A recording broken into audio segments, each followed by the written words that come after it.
Good day everyone, and to our beloved professor, Engineer Direx Garcia. This video is a demo presentation about Newton Raphson Method that is coded in C++. Newton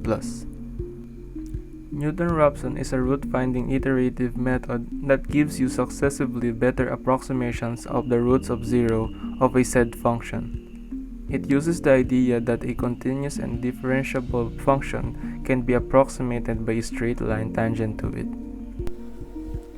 Before we proceed to the program, let's discuss first the scope and limitation of the system. The variables that you can input in this system is limited. For the exponent variables, the exponent is up to 7th power only. The same goes with the trig functions. This tree function is the only acceptable in this system. Exponential function can also be an input in this program. Even though you can use exponential function, it is still not possible to assign coefficient to the variable inside it. The same goes with the trigonometric function. Also, the program does not support fraction variables like this, and square root numbers like this.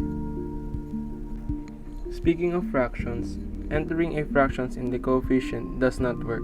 Instead of fractions, just convert it to decimal. Now let us proceed to the project or the program itself by getting the root of an equation. Let's start with a simple one. In the start of the program will ask you if you want to proceed. To proceed, just type y and then enter. Next, it's gonna ask you how many times does the function have. Keep in mind that the term is limited only to 7 terms and up to 7th exponent only.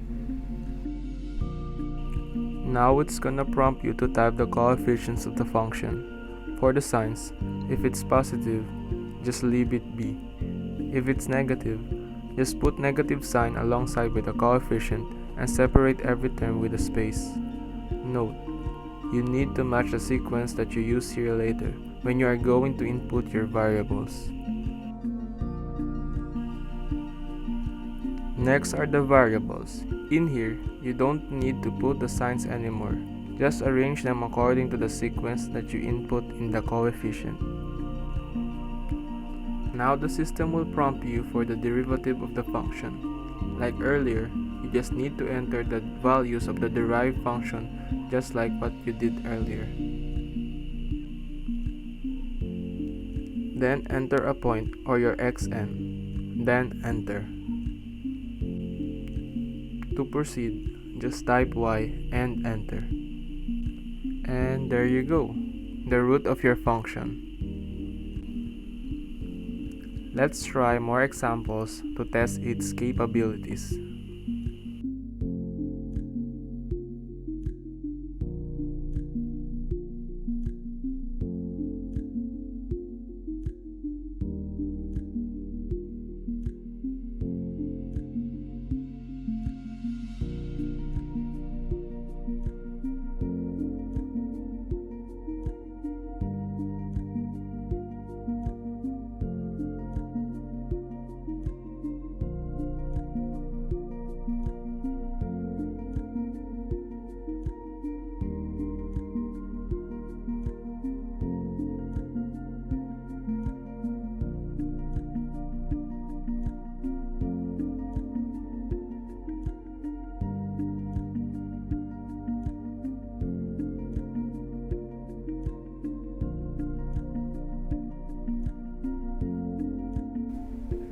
Knowing how the system works and its incapabilities, I hope that you learn to use this program to ease your calculations for Newton Raphson Method. Thank you for watching.